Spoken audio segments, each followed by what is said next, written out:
Hi guys. So you guys have read a number of different texts in Unit 2 within the modernist movement, and a lot of these have different styles, different genres, different um, foci. So what you're going to do for this unit is you are going to choose two works that you read in the unit from two different authors. And you're going to compare and contrast those in terms of literary analysis.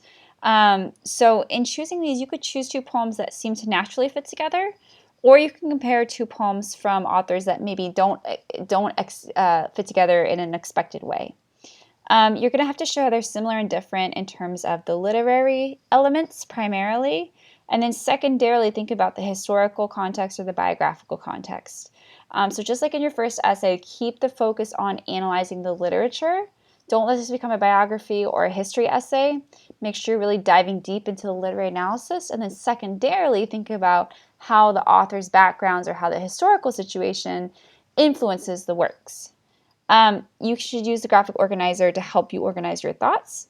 And you do need to have two sources to support your claim, one of which does need to be a scholarly source from the TCC database.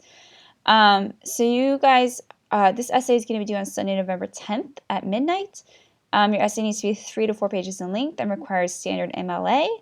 Everything's checked through SafeAssign, of course, and remember that means 3 pages to the bottom minimum. Okay, so the authors you can choose from here are Frost, Fitzgerald, Eliot, McKay, Hemingway, and Hughes. The choice of literary work and the topic is yours, so choose carefully.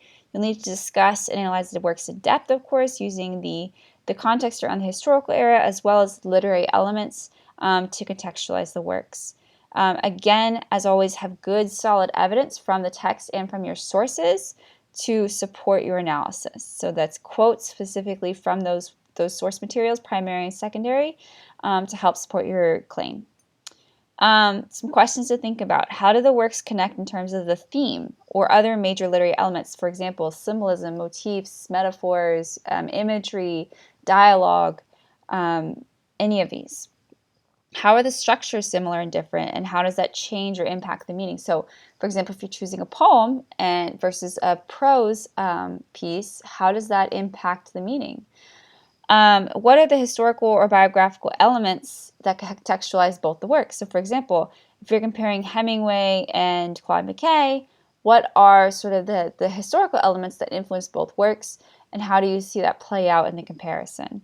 How do the differences or similarities between them impact the social, political, or economic issues that are kind of portrayed within the text?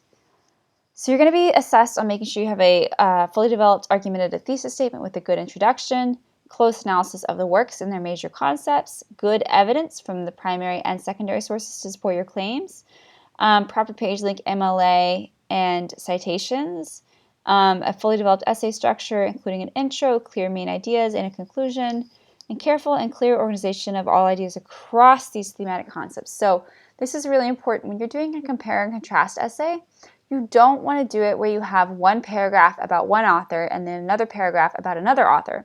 You want to compare them together in each paragraph across a main idea. So for example, if I was going to choose, say, Fitzgerald and Hemingway, my first main idea it might be about how both of them portray characters who are traumatized by the war. And then I would show how Fitzgerald does that and how Hemingway does that. My second point might be that Fitzgerald uses certain imagery, and Hemingway relies on symbolism instead. And then I would show how each author does that. And then my third main idea might be that both of the authors have experience within the lost generation, living in Paris as expats, and that directly influenced the work and what the thematic context of the work is. And then I would show both of those. So make sure that you're comparing them across concepts rather than individually with one author per paragraph. So as always, this is broad because I want you guys to choose the works, the authors, and the thematic concepts that are most interesting to you. There's a lot to choose from. Remember the context around modernism and what modernist texts were really focused on in terms of the war, in terms of a new sort of international identity, and a lot of other individualism and a lot of other elements. So if you have questions, let me know. Otherwise, go ahead and move on.